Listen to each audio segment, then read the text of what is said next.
Morning campers, and welcome back to the not the Bake Off, otherwise known as the Haphazard Baker, where I quite haphazardly decide I'm going to bake things like cookies, and that's what we're baking today. Today we're going to make some ANZAC biscuits, but kind of a little bit of a variation because I couldn't for love nor money get hold of any coconuts, so we've gone for chocolate instead. Again, for this one, it's a nice and simple recipe. You literally need oats, plain flour, some bicarbonate of soda, some golden syrup, some butter, and then because I want it extra chocolatey, I have some Cadbury milk chocolate spread and some milk chocolate. Once again, all you need nice and simply is, these.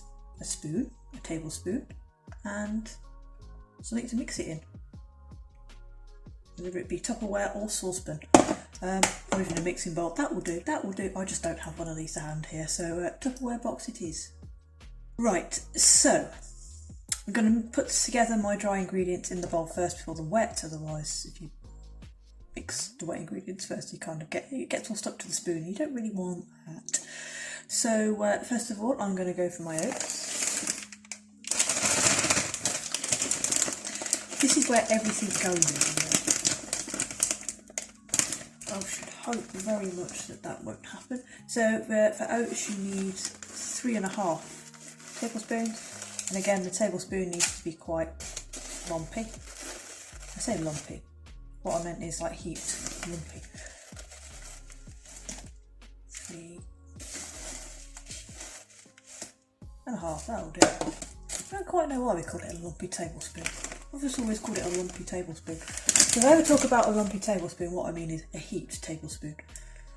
Don't ask. And then I have some flour, and you want 4 tablespoons of flour. Again, plain flour, don't use self-raising. This recipe does not want self-raising. And I know these measurements of tablespoon aren't quite accurate, but not all of us have weighing scales, and sometimes we just want nice, bog standard, simple, easy things that we can just make and go, basically. Right, that's flour, a teaspoon of bicarbonate of soda. Yeah, so you don't want much of this.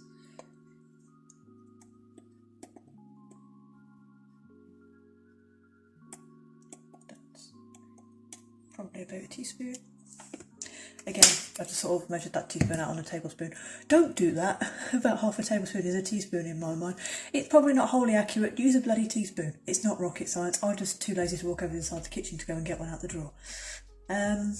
Right, and then I want some butter. I'm going to be using some slightly less butter because I have the chocolate spread. So I'm probably going to put in either 2 or 3 of butter and then either 1 or 2 of chocolate spread. It kind of depends how much butter I have left in my packet. And again, you want these to be quite heaped.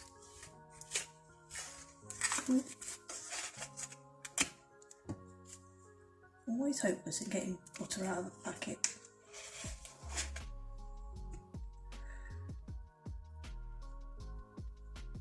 Oh, I broke the lid on my chocolate spread thingy. It doesn't quite fit on anymore, but oh well.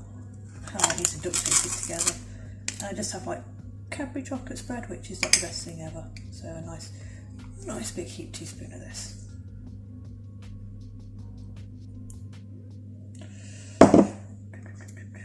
Covers a multitude of sins, does chocolate spreads.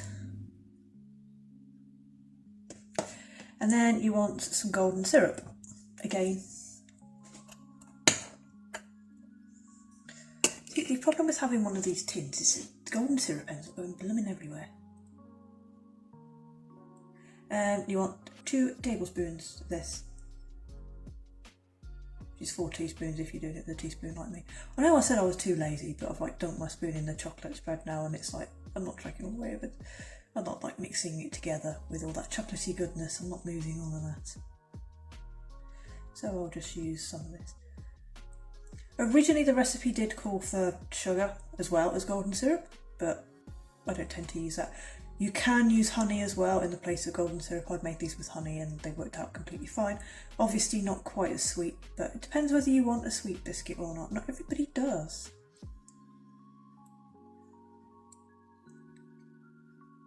And everybody's like a really sweet tooth kind of person. I kind of lapse between the two. Sometimes I prefer sweet, sometimes I really want something savoury and quite salty. At the moment I seem to be gravitating more towards the sweet.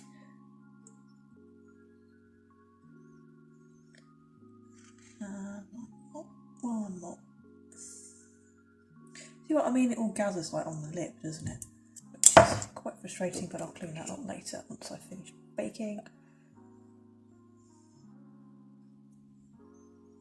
Apparently a trick with golden syrup is you're supposed to like oil your spoon or whatever it is that you're using first and it stops it sticking, but I don't know really.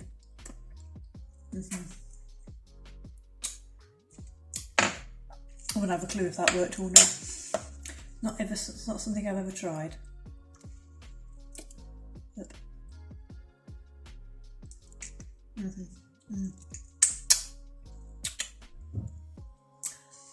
I'm such a bad baker.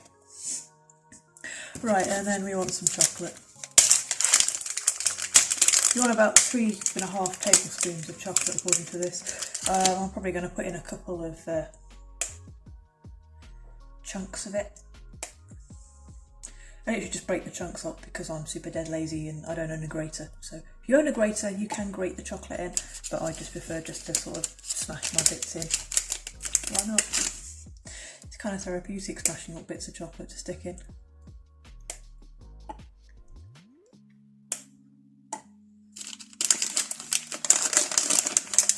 Absolutely gutted I couldn't get hold of any coconut. Like, trips around 3 different Tesco's and a Morrison's trying to find this coconut and just couldn't, so chocolate it is. I love coconut though, it's so coconutty. Like desiccated coconut, could not get any. I wonder if this is going to be the new flour or if it's just like purely confined to this area of England.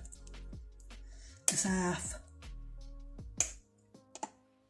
I would just like to apologise on behalf of the Royal Navy if you can hear the foghorns and ship horns and things currently going on in the background. I have no idea what they're doing, and the Navy base is literally like the other side of the busy road outside my house.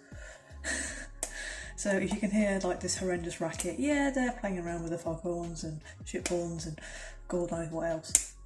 But it's better than the other day. The other day they decided they were going to test their nuclear siren, and it literally sounds like an old World War II air raid siren, and not a nice thing to wake up. I was like, what on earth is that? And then I remembered, oh yeah, don't panic, it's fine. I was like, I've woken up in like 1941 at the height of the Blitz, excellent. Yeah, so I've got everything now all just sort of chucked in here, so I'm just going to mix it all together, give it a good old mix. Again, you want your butter to kind of be at room temperature. Of course it just mixes a lot better if it's at room temperature, it's a lot more malleable.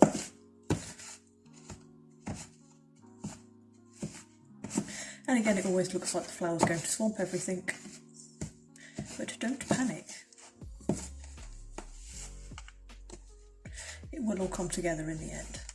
So, as you start to mix, it begins to look a bit like this. It looks a bit like muesli. A little bit like muesli thanks to the porridge oats.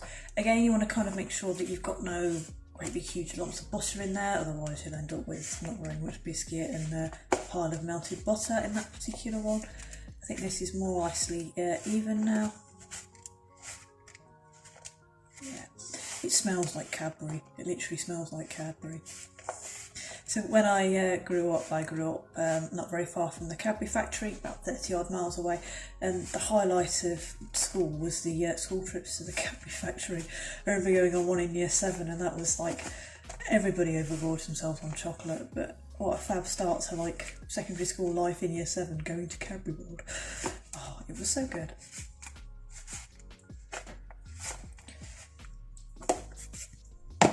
Right then, these are now about ready to roll, and you do have to get your hands in and get your hands dirty for this, which is always the bit that I kind of hate. You can kind of do it between 2 to 2 teaspoons, but I find that it works an awful lot better if you pick up a piece of dough like this and then you roll it. I tend to roll mine into little balls like this and then just plonk them on a baking sheet and just bung them in the oven in little balls like this. They do flatten out in the oven, which is handy. Yeah, so what I'm going to do now is I'm going to like roll them all. It's time to roll them all together, and then I'm going to bung them on the baking sheet and I'm going to stick them in the oven. So I shall come back later when they have baked. They take about 20-25 minutes to bake, depending on what setting on the oven you put them on. I usually try and put them on at about 180 to 200. 180 is about right. You'll know when they're cooked because they're kind of, they start to go golden brown. They will still be soft when you take them out the oven, but don't worry about that. Don't worry about the softness. They do firm up afterwards. So if you think they look a bit soft and a bit squidgy, don't panic. They do. Do not allow that to lull you into a false insecurity. Do not then shove them back in the oven if they're golden brown and still a bit soft, because they firm up after you've taken them out of the oven. If you bung them back in the oven while they're in that state, you may burn them. So just a little warning on the baking side of it. But yeah, 20-25 minutes, then you'll have a plate of lovely, lovely biscuit. Oh, and don't forget to grease your baking sheet. I think I forgot to say that. I'm quite used to having a baking sheet that's very well used and is covered in like a thin layer of grease all the time, which sounds absolutely manky, but I only use it for baking, so it's fine. Yeah, you do need to grease it first, or put greaseproof paper down, or just... Even if you've got like a silicone non-stick baking sheet, they're pretty good. I don't have one of those to hand here, so I shall be just using my trusty baking tray. Well campers, I'm back from baking. I'm sorry about the droning noise in the background. My gas oven is rather loud. Anyway, now finished baking and I have some treats to show you. I'm trying to stop this one from falling off. But yeah, look at those treats. I like treats. So as you can see, they've all kind of like melted into like squares. What actually happened was they sort of melted from the little balls and transmorgified into one giant cookie, so I just like slice it into cookies again. That happens. I guess I kind of did space them out enough on the tray. I've only got a little tray. I don't care. They're only going to go in the gob anyway. Yeah, they smell so good. The whole way through cooking, I could literally smell melted chocolate and cookies baking. I was just like, oh, you know how Homer Simpson is whenever he sees a donut, he's like, oh, donut. That's exactly what I was like with these. It just smells so good with the whole chocolate and just, oh, chocolate. Ooh. Ah, my favourite smell in the whole world. It's just making my mouth water. I haven't even got a little bit I can eat. They're so soft inside.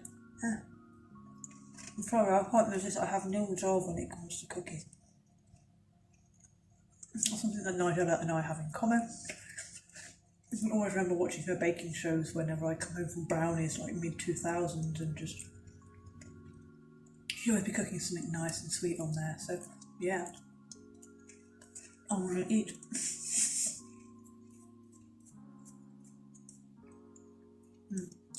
They do taste so good. They're very rich, they are very chocolatey. If you are a chocoholic, I would strongly advise that you have a go with making some of these, because you will absolutely love them.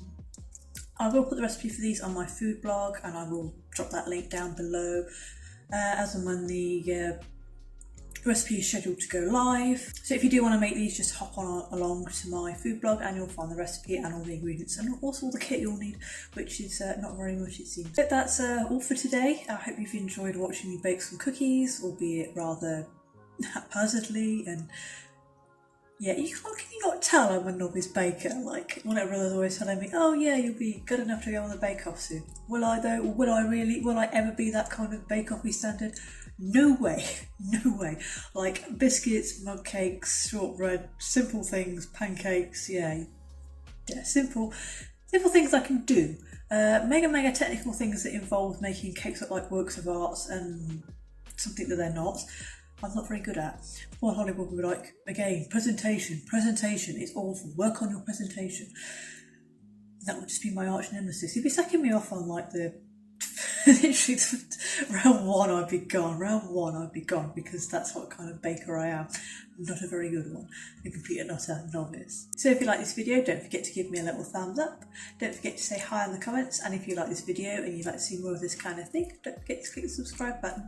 See you all soon, bye!